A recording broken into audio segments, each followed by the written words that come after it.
Welcome back to F1 Report, everyone. We've now completed a mega delayed race in Bahrain with one incident dominating the race, and I'll be sure to cover that incident in as much detail as I can later in the video, so don't worry about that. But as usual, let's have a look over our events for the whole weekend, starting quickly with qualifying before moving on to our race results and talking about those main talking points. Of course, we'll finish with how my driver and team to watch got on as well. So how did the teams shape up during qualifying? Let's take a look. We had a Mercedes 1-2 with Hamilton leading Bottas. Then we had a Red Bull second row with Verstappen in third and Albon in fourth. Perez was in fifth, and then both Renault's Ricciardo and Ocon in sixth and seventh. Then we had Gasly in eighth, Norris in ninth, and Kvyat rounding out Q3 with 10th. In 11th and out in Q2 we had Vettel, and then his teammate Leclerc in 12th. Stroll was down in 13th, Russell in 14th, and Sainz rounded out Q2 in 15th after his car conked out on the track. Out in Q3 was Giovinazzi in 16th, followed by his teammate Raikkonen in 17th, then Magnussen in 18th, Grosjean in 19th, and finally Latifi bringing up the rear. So that's where they started, but where did they finish? Let's take a look at our race results. In first, we have our champion, Hamilton. And in second, we had Verstappen. Rounding out the podium was Albon in third, so a really great result for Red Bull today, and Albon in particular, who is fighting for his seat. Norris was in fourth, Sainz was in fifth, Gasly sixth after a great one stop from him. 7th was Ricciardo, and 8th was Bottas, who was just so unlucky with punches for some reason. Picked up 2 of them in the end. 9th was Ocon, and the final point goes to Leclerc.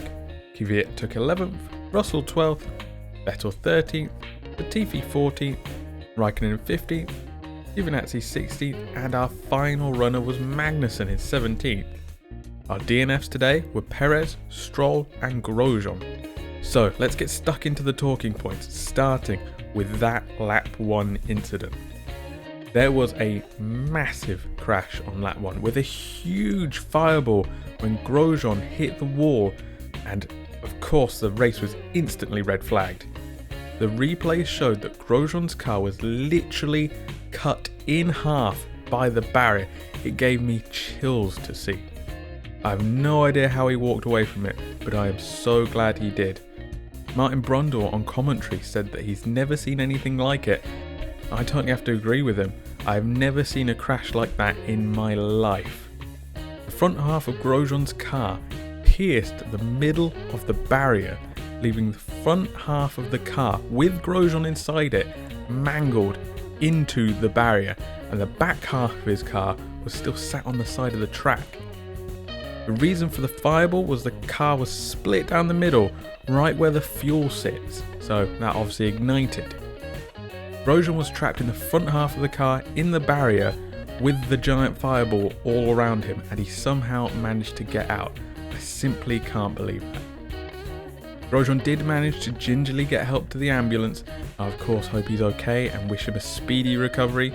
The team did say that he maybe has a few broken ribs and suffered some burns on his wrists and his feet.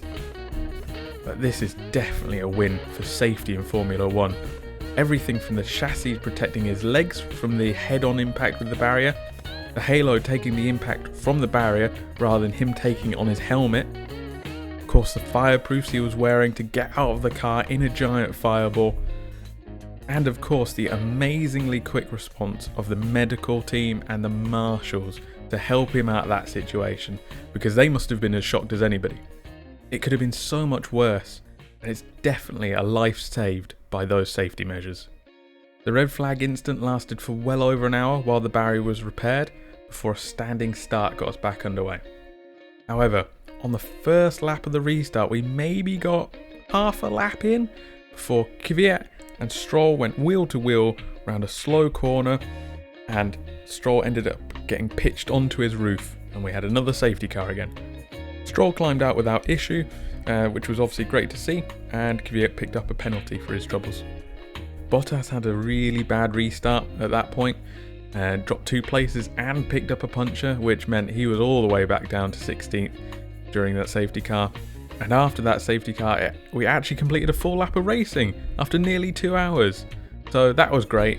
And actually beyond that point, everybody was very well behaved and we had kind of a standard race, honestly.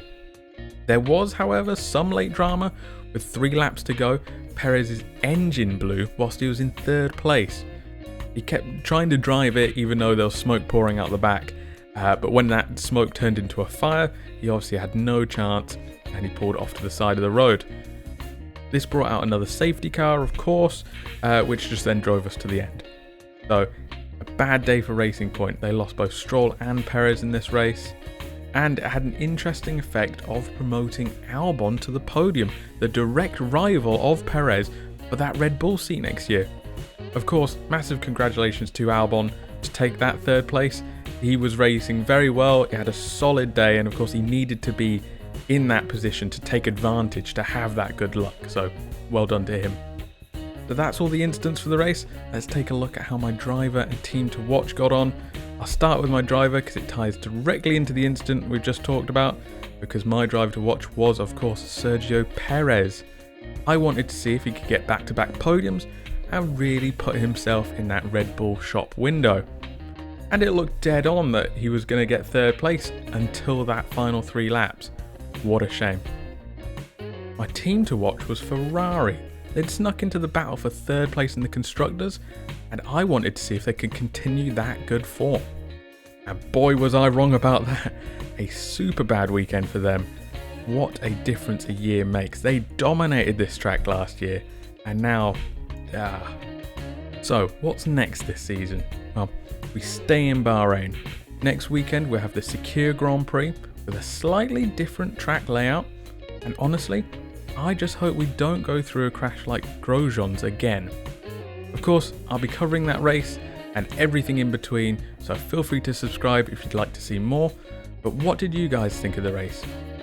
How did you feel seeing that Grosjean crash? It chilled me to my core. So let me know in the comments what you guys thought, and I'll catch you in the next one.